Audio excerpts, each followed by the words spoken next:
you're working for other people. You always have a change of management, so it feels like your destiny or where you want to go is you're not in control.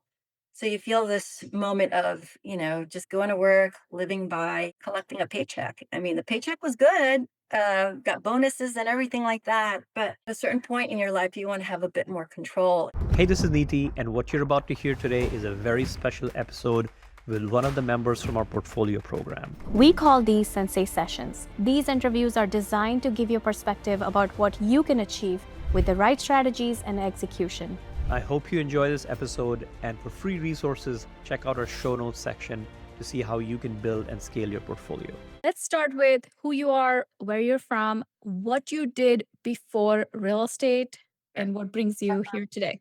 I live in New Jersey. I'm a mother of two. My daughter is working now in the city, and I have a son who's still in college. Well, a doctor of physical therapy program, so he's still there. So my background, I left corporate life about a year ago.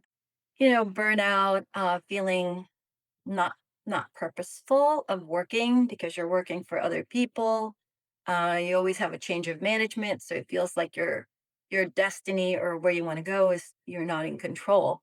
So you feel this moment of, just going to work, living by, collecting a paycheck. I mean, the paycheck was good, got bonuses and everything like that. But at a certain point in your life, you want to have a bit more control. And so I left corporate life. And a year ago when I left, I wanted to find something that was more meaningful or something that I love because it always feels like you're working long hours and it feels like work because it's not something you enjoy. So I have always had a real estate license since I was in my 20s and always kept it with a brokerage firm just as a referral.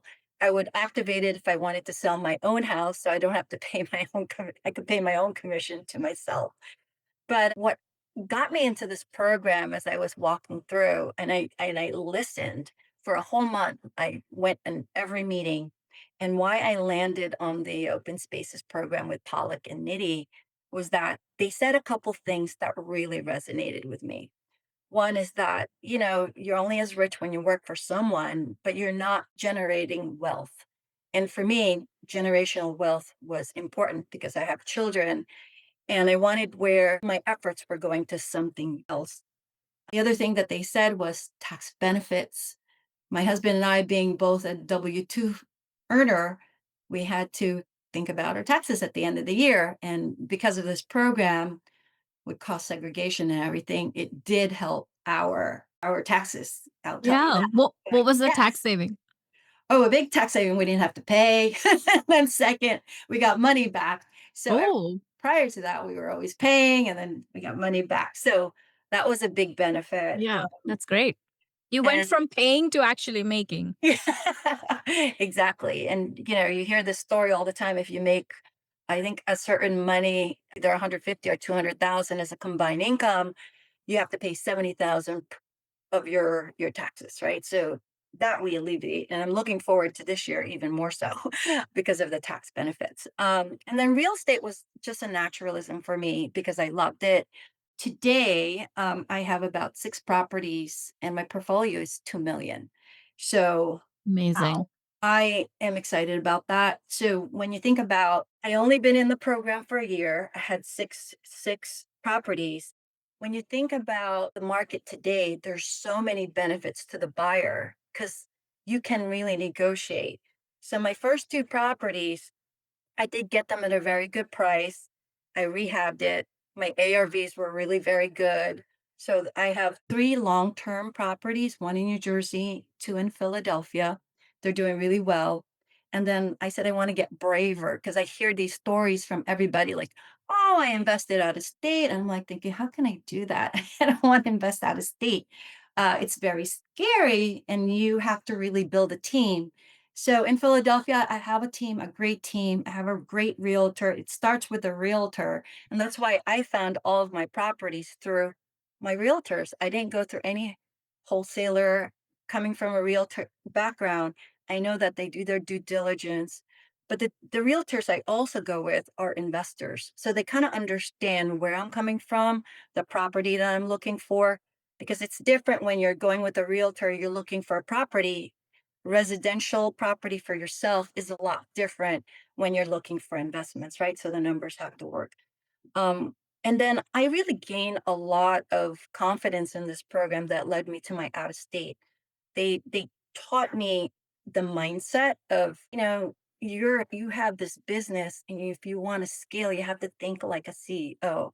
And I started approaching my strategy that way, where at first I was looking at numbers like, oh, I want 30 properties. But at this point, what I'm looking for as my property avatar is one that's cash flowing, one that's appreciation, one that's going to give me tax value. And there are properties you can find like that, and I bird a couple of those, which gave me the appreciation. But at times where you feel that you're not looking for property, it doesn't fit your avatar, there's always a different way of looking at it. And there's many different boxes to check. So when I went to Indianapolis, I said I was going to target Indianapolis and Ohio for my next properties. So we flew into Indianapolis and I met these realtors that were going to show me around and spend a whole day in Indianapolis. I saw 10 houses and I was looking for a duplex. And the reason why I chose Indianapolis and Ohio, because if you listen to the modules, and that's the first thing I did, I listened to all the modules. I was at the gym listening to them. I went to the Wednesday classes. I went to those Sunday meetings where they, do all the property assessments. So that's the reason why I took the leap to go to Indianapolis, because like I have all this knowledge and I need to put it to work. And so I went to Indianapolis. They took me to 10 properties and I was looking for a duplex. I couldn't find the right duplex. And here I am. I'm on my way to Ohio. I'm at the airport with my husband. And then my realtor goes, well, she said, there's this property that you can turn into a duplex. It's a 5 bedroom, 3.5 bath, four on top, one on the bottom for the lower. And if that doesn't work, you can turn it into, a short term or a midterm. So I love that strategy about thinking outside the box, because it gave me options with that property. It didn't have to Mm-hmm. be just a long term, but I could turn it into long term. I knew that the rent value was just the 1% basis on what I was going to purchase it for. But if that didn't work, I could do it as a midterm and a short term. I ended up putting that property into a short term. And I have to tell you, because of being open to it, I explored other opportunities. But again, if let's say something happens to that property and they say, hey, you can't do it as a short term, I had all those other avenues as midterm and long term. And that's why right now I have another property going into Indianapolis. And my Love other that. property, yeah. So like I have six properties altogether, and I bought 2. This is where it shows you the confidence keeps building, and you have to just dive right into it. My first property was not the perfect property, but as the more I got through it, my confidence started to build. So now my property, and I had 2 properties that I didn't look at, and I relied on the data. I relied on a couple data. Does it have a population growth? Does it have demand growth in jobs? Does it have, like, all these things that the program talks about? So I checked all those boxes, and that's why I chose the locations that I decided to go with. So there's 2 properties I didn't see, which is in Indianapolis and in Philadelphia. And the Philadelphia is a full rehab. And I didn't like to do full rehabs, but that was my last property. So I got more confident. I'm going to do a full rehab and it should be done by next week. So hopefully I can turn that and rent it. And I'm thinking of doing midterm for that, because it's near the hospital in Philadelphia.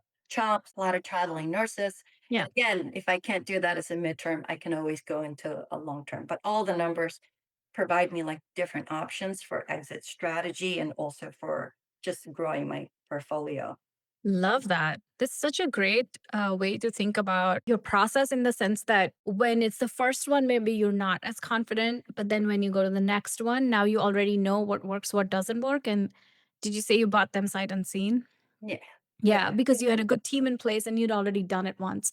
And I love that you brought that up too, because I think when we do the first one, we worry about a lot of things because we're still learning them. Like, oh my God, if the first one took all this time and energy, how am I ever going to scale? But it's only because it's your first one. The curve is exponential. You're going to it gets so much easier with the second and the third one.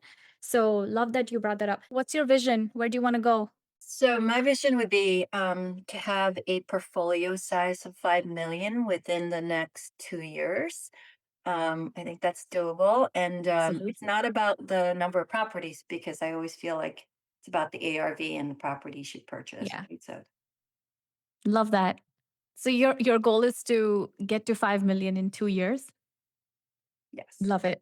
When you're ready to get serious, you can join us at theinvestoraccelerator.com. It's like getting 1,000 episodes worth of information in 5 days, and it's everything you need to build your actionable plan to financial freedom and making work optional.